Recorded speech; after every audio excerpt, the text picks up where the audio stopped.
This is the third video about how you can use Microsoft Excel to work within the area of algebra. So far we have been looking at working with different variables and creating equations within algebra to help us balance those out. We're going to be looking at data relationships and patterns today and some of the different tools that are really useful in Excel to really help us. So if you're working alongside the data relationships and patterns task I've got on the side here, we're going to be going backwards and forwards a little bit between the two, and I'm going to show you how they interact. The first page doesn't require you to do anything on Excel, but I'm still going to use some of these just to show some of the functions that you can use.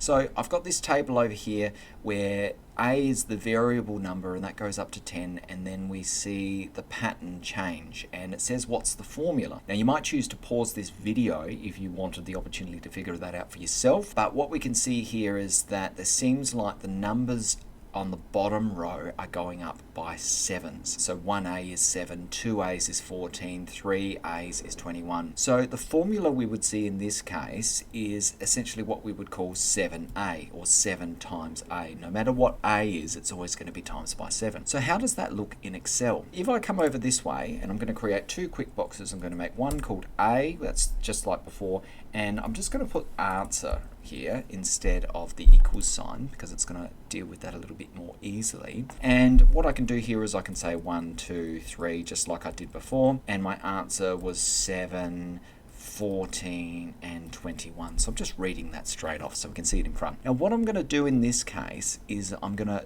get rid of some of this stuff, and I'm going to show you how I can bring in some formulas to get Excel to do some of this work for me. The first thing I'm going to do is going to be a bit sneaky. Rather than writing 1 to 10 like I did in the last video, I'm going to use a formula here. And the formula in this case is I'm going to press equals, and I'm going to say in this cell, I want you to take whatever is in the cell next to you, which is B2 in this case, and I want you to plus 1. So that's going to become 2. Now I went over this really quickly last video, but you can copy and extend formulas in Excel, and the way to do that is I've got this little hand tool at the moment, and if I move down into the corner, the bottom corner, you can see it turns into this black cross, and if I click that and I drag it across, I'll just do 2 in this case. If I let go, you can see how now it goes 1, 2, 3, 4. Now why is that the case? The reason is because the formula I programmed in this box was to look at the square next to you and then add 1, and that's what it did. But when I dragged it across, you'll notice this is B2 plus 1. If I look at this one, this is C2 plus 1. When I use that black cross to drag the formula, it actually changed the formula so that I'm always looking at the box next to me rather than always going to that original box. So that's just a really handy thing you can do in Excel, and we're going to be using that a lot in this video. Now in this case I need 10 different boxes, so I should be able to do that pretty easily now. I'm just going to use the black cross, drag, drag, drag, drag, drag. Oh, one more, where'd I get to? 9, one more, 10. There we go. Now I'm going to use the same logic over here. I'm going to get rid of these numbers that I typed in, and I'm going to put in the formula for the pattern. So what I'm going to do in this case is I know that whatever A is going to be times 7. I wrote that over here that the answer was 7A. So in this box, I'm going to say that this box is going to equal whatever box is above it times, I'm going to use that weird times symbol, 7.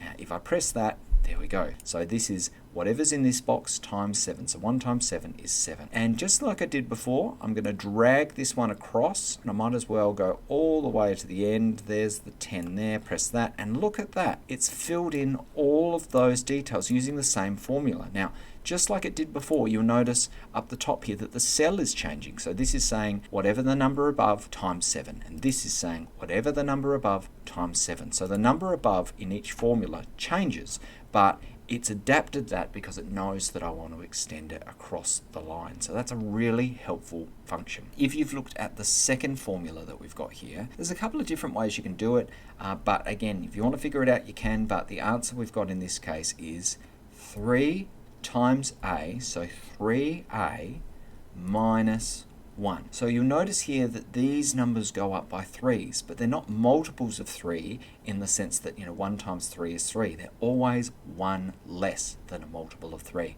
So 3A minus 1. Let's try the same thing. Let's see if we can do this much quicker. I'm going to go over here and press equals this plus 1, just like I did before. Enter. grab that and drag it over this way to the 10, makes it easier because I can see that now. Then I'm going to go over here and I'm going to say that this box is going to equal whatever is in this box times 3, so times 3 minus 1. Okay, press that, and there's the answer. And just like I did before, I'm going to grab the black cross and bring it across to the 10. There it is. And it's done it for me.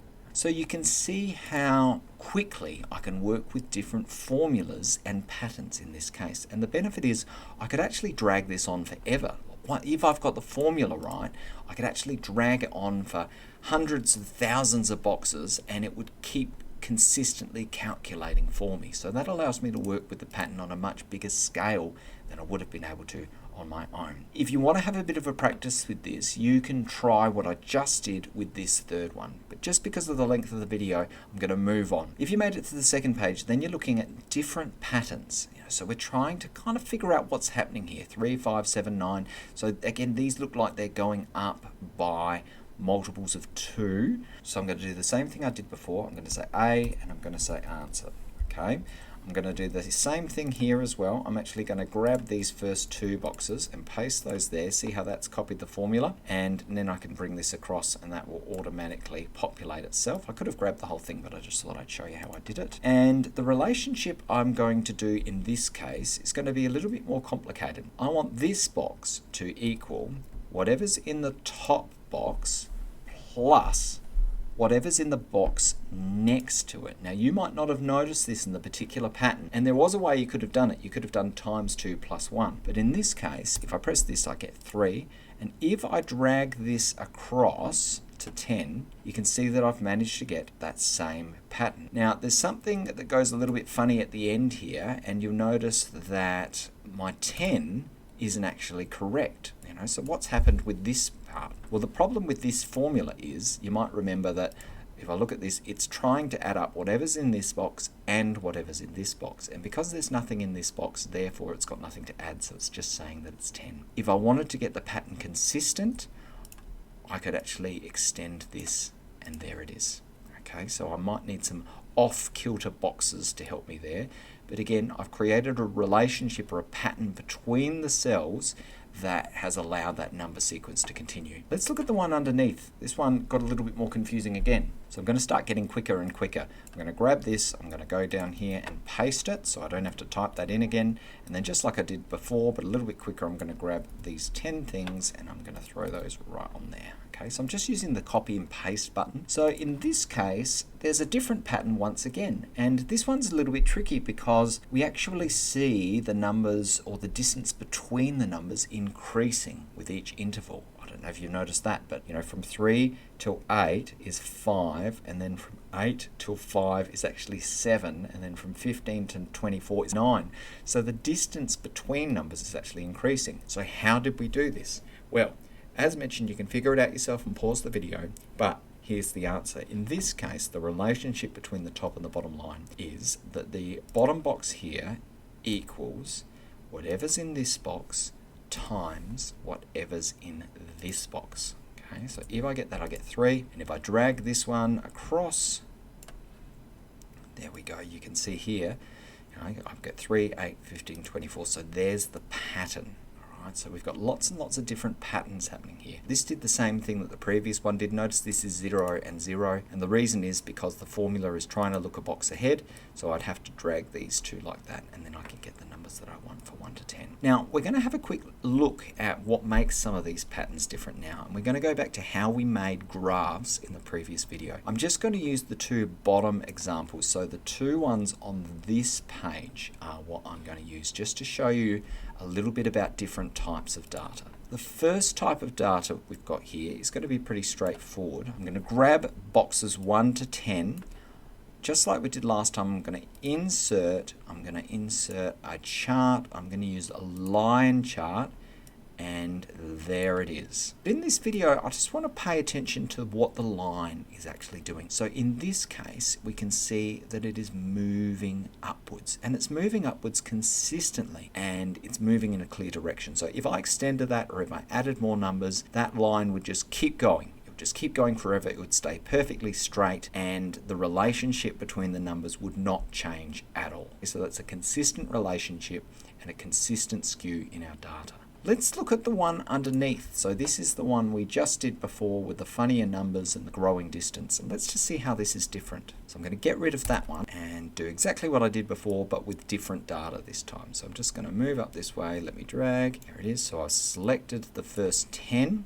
I'm going to go to Insert, Recommended Charts, and go. So here's my new one, and again I haven't got the labels on it, but I just want you to be looking at the line. You might notice there's a difference. Before I had this dead straight line that was going in the same direction, and no matter how far I took it, it would always be the same direction. The same angle, I suppose, would be one way to think about it. This one's different. This one sort of curves upwards. It's got this interesting movement to the line. And what that shows is that the ratio of growth is actually not the same. So as it's going along, as A becomes 1 and then 2 and then 3 and then 4, what we're actually noticing is a greater distance between the numbers. And that was represented here where the distance between 3 and 8 was 5, the distance between 8 and 15 was 7, this one was 9, this one was 11, this one was 13, so that number was getting bigger. And that's what we see reflected in a curved line. So when we see a curved line, we call that an exponential line. It's called exponential growth. And what that means is that the growth changes as the line progresses. So unlike the one that was straight and consistent, the distance between numbers is always the same. When it's exponential, we're actually seeing a change between those things. Now I can exaggerate that even further, and I'm just going to do this quickly to make my point before we finish off with this video. I'm going to get rid of this graph, and what I'm going to do this time is I mention the fact because I've got the formulas right, this can go on forever. So I got to 12 before, but I'm actually going to drag. I'm just holding it for a few seconds. Who knows where it's going to end up? Press that. Oh, that's 128. So now I'm going to grab this one here and use the same amount of time just to drag. All right, there we go. And I've only dragged it to 126 because you remember that thing about those last two numbers before. So I've increased the size of my box quite significantly. I'm going to go all the way back to the beginning, all of these numbers, and I'm going to insert a graph, and here it comes. So you can see what it looks like. The more numbers that I get, the further it goes, the curvier it gets. And this represents the pattern of exponential growth, because what's going to happen in this case, if you can predict, is that eventually it's going to get to a point where it's almost going straight up. So the distance is going to keep going up, and it's just almost going to look like it's on a straight line. Now, mathematically, it's not actually on a straight line. It's still got the slightest curve to it, but it's a representation of infinity in the fact that even though it's moving, the value between those numbers is always increasing. But the bigger the number gets, the smaller that value appears to be. So we see these really interesting relationships between data, but we can only do that when first we're able to plot it out, and Excel's fantastic for that. And secondly, when we actually create it in a graph form, we can compare what it looks like and what that tells us about the relationship between the 2 points of data. Hopefully this has given you a good idea about how you can use Excel to do some fancier things, because creating tables and plotting data and creating graphs are all going to be part of the work that we're going to do moving forward.